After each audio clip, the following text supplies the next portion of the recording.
Well, hello there, LinkedIn friends. We are here on the 27th of August, and I'm here with Debra Bosley, Dr. Debra Bosley, and we're going to be talking about plain speak today. And I think many of you, our mastermind members in the CHRO community, recognize how important it is to have plain speak, right? It's part of our marketing hat. So we talk about a lot, Deborah, about the 5 pillars of not just successful CHROs, but happily successful CHROs. And one of those is putting your marketing hat on. And so I'd love for you to, first of all, tell us a little bit about your background and your company. And then let's jump right into some of the areas that, some tips, tricks you can give us, but also like, why is this so important? Okay. Thank you, Cindy. Thank you so much. And thank all of you in the audience who are here to share this time together. Um, I was a professor of technical communication for 20 some years, and in the midst of working with computer science folks and engineering students and technical writing, I became really fascinated with the concept of plain language. So I started the company, the Plain Language Group, and we work with Fortune 100, 500 companies. We work with government agencies, with nonprofits. And my passion is truly my mission is I believe people have a right to understand information that affects their lives, and they shouldn't have to work really hard to understand critical information. And I thought it would be interesting for you all in HR to know that the very first consulting job I ever had was I was hired by an HR person from a very large investment firm. And they were concerned about the fact that a number of their employees were unable to understand some of their basic employee information, as well as their customers and their clients. And so when Cindy contacted me and she said HR, CHR, I said, yes, immediately. Like, you are a great audience to talk about plain language. Yeah. Deborah, I think the marketing hat, right, is both looking at the C-suite executives, right, the people who are going, I'm going to approve or, buy into an HR initiative. And I can't tell you how many times CEOs have said to me, I'm not really even sure what my CHRO is trying to tell me, right? Or I don't know how relevant it is to growing the business. And on the other hand, the employees, right? We are so trained now by Amazon to everything's easy for us, right? It's easy to Sure. buy, easy to return. And so as an employee, if it's not so easy for you,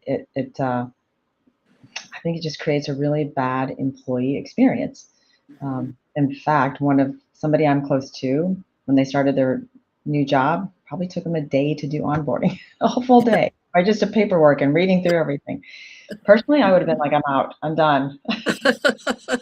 Well, and I have to say, I can't stand the word onboarding because I'm not getting on a boat. I'm being hired. So Yeah. right away, we're But speaking different languages.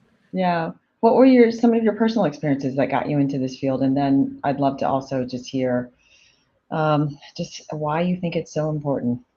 Well, I actually, I will be happy to do that, Okay. but I Okay. want to start out actually by asking our audience if we were in the same room together, I would ask you to raise your hands if you ever received anything from HR, even though you're in HR, of course, you're an employee and you're going to get the materials, where you were either scratching your head or you had to answer questions from the person sitting next to you in a different department because they didn't understand.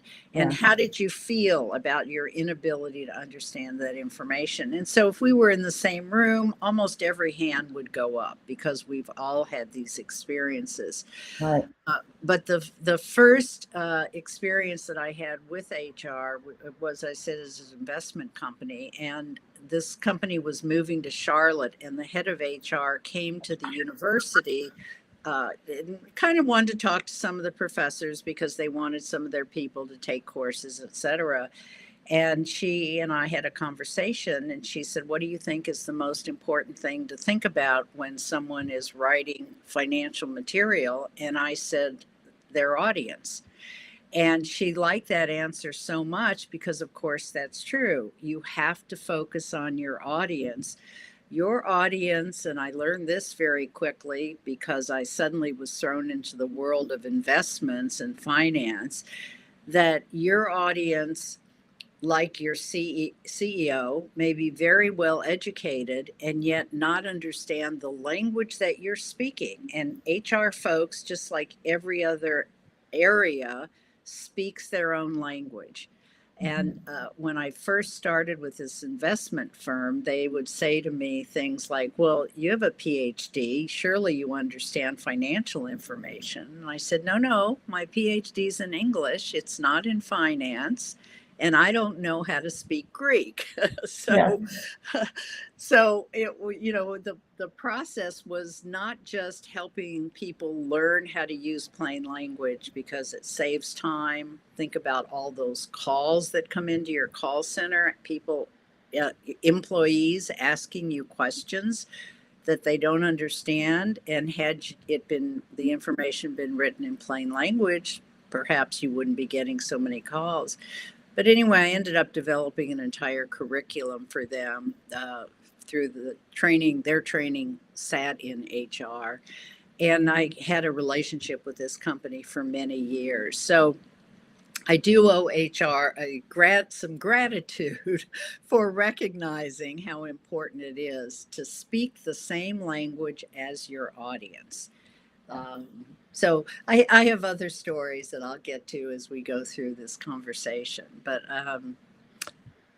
yeah, I mean, HR to me, communication is the bedrock of human resources, and note the word human in human resources. And I think one of the most important things for HR when communicating with other employees is to sound like a human being and to remember that the guy or the woman or the person in another department does not speak HR language, nor does the CEO above, nor do the employees themselves in other areas. And so you got to learn how to switch off Greek and speak English, plain language English, so that your employees can understand your materials.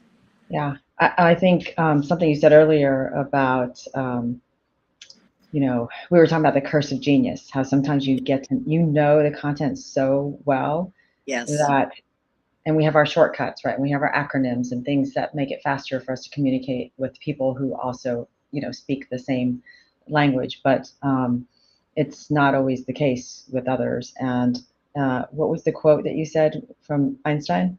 Oh, if you can't explain it simply, you don't understand it. Yeah. And I have found that to be the case so many times, right? Um, or when you really dig into it, the person who is trying to explain something doesn't have a clear picture of it, Right. and it's confusing for everyone. So I think that's a great quote to Well, think. I also, I mean, another thing to keep in mind is that when you're writing, creating content, um, tell people what they need to know, not what you want to tell them. Because you may have so much knowledge about X, but the employee may not necessarily need to know everything you know about X. So I often suggest start out, of course, regulations are another issue, but so some things have to be included. But I also suggest when I'm creating content, I often start with what are the questions the person reading this is going to have about this information. So if you think about employee benefits or like your summary plan description, what is it that the employee is going to need to know rather than my just dumping everything I know out there? A real interesting study was done at Stanford with graduate students, and they took, actually it was HR material, oddly enough, or coincidentally, they took HR material and they made it very difficult for the kids to understand in like 2 or 3 categories of difficulty. And Mm-hmm. the grad students, in trying to read the most complex information, they determined that they lost respect for the writer and they lost respect for the company because they couldn't understand the information that they were being given. Now, it used to be, I'll say people my age, but I won't tell you what that is. When we would read something we didn't understand, we would often blame ourselves. Gee, I'm not smart enough to understand this. But things have really flipped.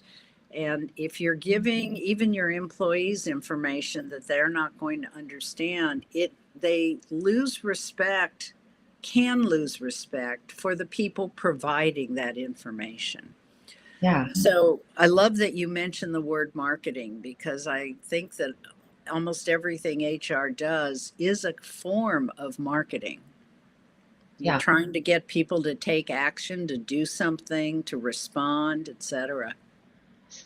And many CHROs actually have the communications department or function reporting them to them as well, but Yeah, they're not always trained in communications correct. classic, right? Maybe they've taken a lot of the HR work, and communication, internal communications happens to fall under HR.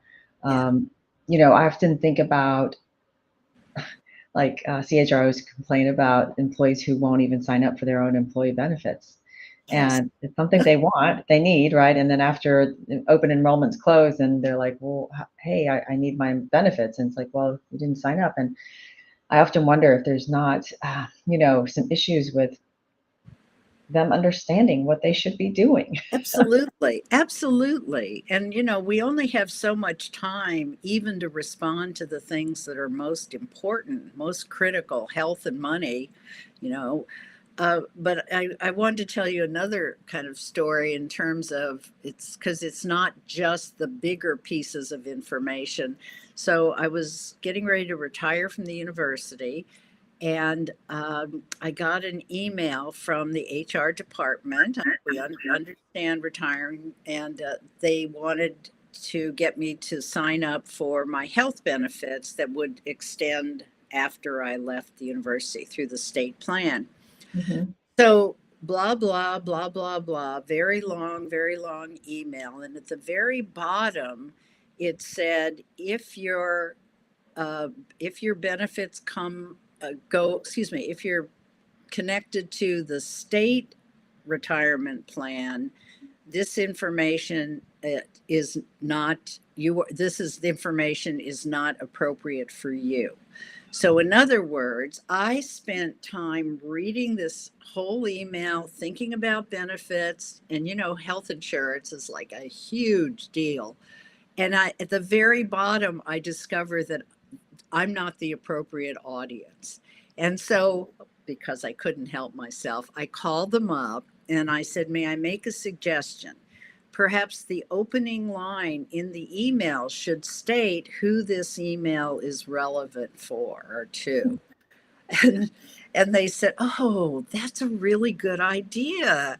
And I said, good. I hope. No, I don't know. I didn't follow up. I don't know. But even in sending emails to your employees, who are you sending it to? Why do they need this? Are they the appropriate audience? Are they going to understand the terms, the language that you're using?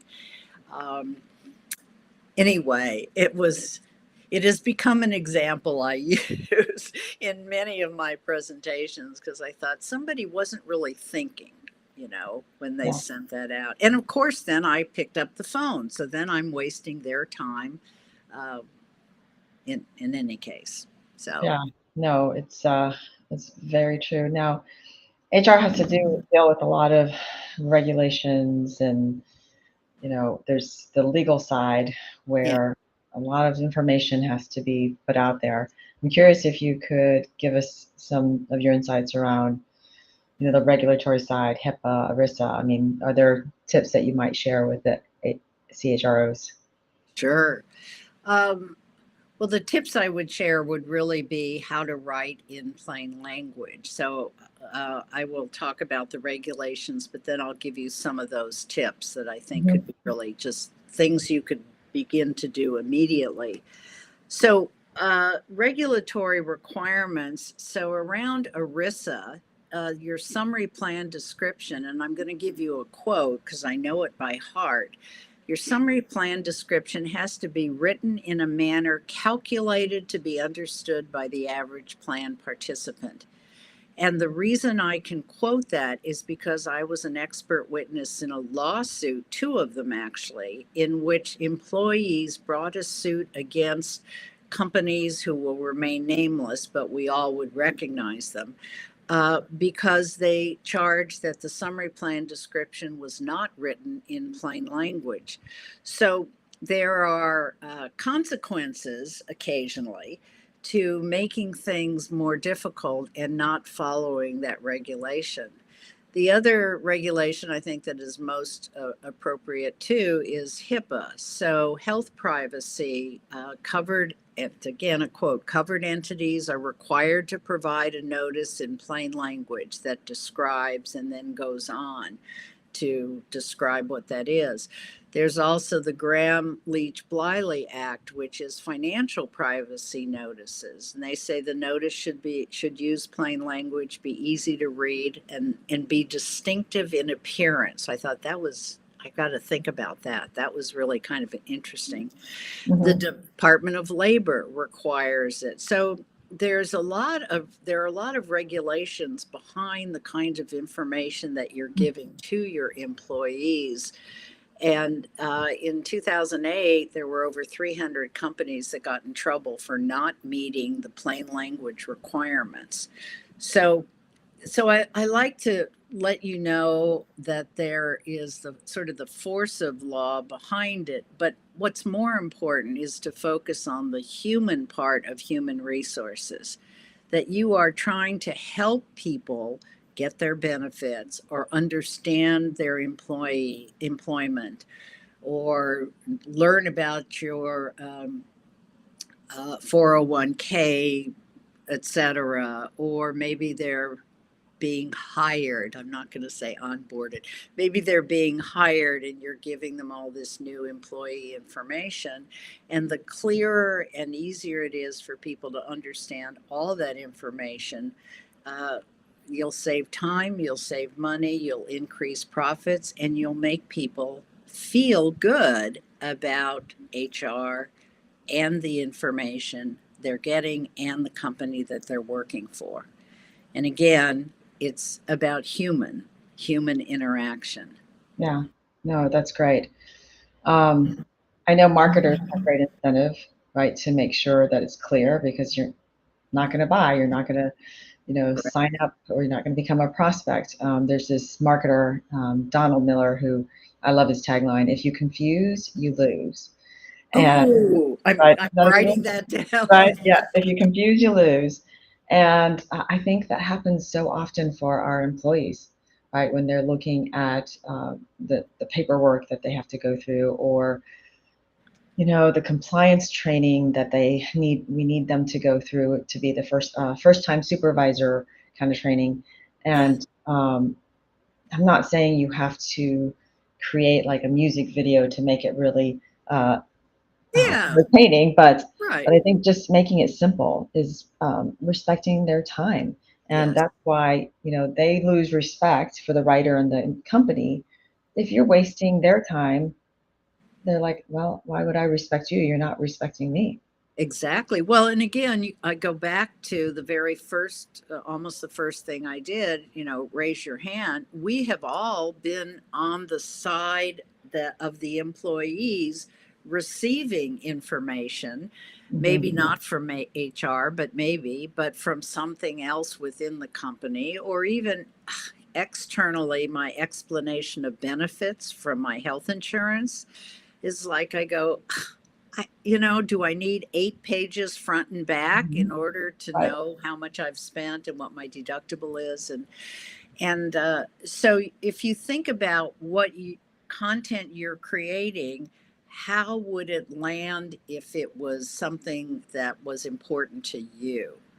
Um, we are the audience for so much complicated information. We sign, we agree to things. There was a funny story of a GameStop, which is a gaming company, years ago. In their terms and conditions, they put the phrase something about, like, if you agree, you're going to have to give up your firstborn child. Then you just snuck it in one of those long, where, everybody says, I agree, I agree. Well, in fact, they agreed to give up their firstborn. And That's luckily, hilarious. GameStop wasn't going to take all their kids, but their point was made that nobody reads it. I'm sorry. That's funny. Yeah. Well, I've even had companies say to me, "Well, no one reads anymore," as if that's an excuse for not making things clear. And I said, "We don't read so much material because we've been trained not to. Because if I'm getting a booklet about my employee benefits, and the booklet is 35 pages long and it's full of acronyms and jargon, and it doesn't sound like human to human communication, it just sounds like a bureaucracy. uh, that's not going to make me feel good, and it's certainly not going to invite me to read it, right? Right. So, and let me also say, it's not just the words, it's also the visual appeal. Does it look easy to read? If it doesn't look easy, then I'm likely to not. But if it has headings, if it has bulleted or numbered information, lists, if there's a table of contents that doesn't, look too thick, if the sentences are fewer than 20 words, so short sentences, short paragraphs, headings, bullets, using words rather than just acronyms. These are things you could do tomorrow if you wanted to improve your writing. But the most important thing of all in that realm too is, what do I really think my audience is going to understand? Right. It's funny. My poor husband will send me an email with 3 things in it, and I will always respond with one, one response to one of the things. And he's like, I should know better than to send you an email with 3 questions. Three. Yes. What's your opinion on work emails and having multiple questions in an email? Well, when somebody, the way I have a client with a bank, big bank here in Charlotte, and he and I have this way of, he'll send me 3 questions, and then I will reply by putting my answers right after his 3 questions. Right. Yeah. So that's something that simple. And then sometimes I'll highlight my response, or I don't like all caps, but sometimes he's gotten used to me just saying, all right, I'm going to respond in all caps. But there are easy ways to respond to multiple questions, and without repeating everything that's been said. So, and everything that I just said earlier, these tips about sentences, et cetera, and headings, they're all appropriate for email. We all spend so much time with email that the more easily your reader can respond, the more likely they are to respond. If you make it difficult, they'll ignore it. I mean, that's just human nature. Right. I can imagine also with how global our world is, right? Many of our mastermind members are global CHROs, and they've got people all over the globe. That plain speak is something that is necessary when you got a global audience. What are your thoughts on that? Well, I will tell you, there is lots of evidence to show that if content is written in plain language, it is so much easier to translate into other languages. Uh, you know, uh, so there's the funny kind of example of years and years ago. One of the car companies, I can't remember what it was, but they named their car Nova. And then they couldn't understand why it wasn't selling in Mexico.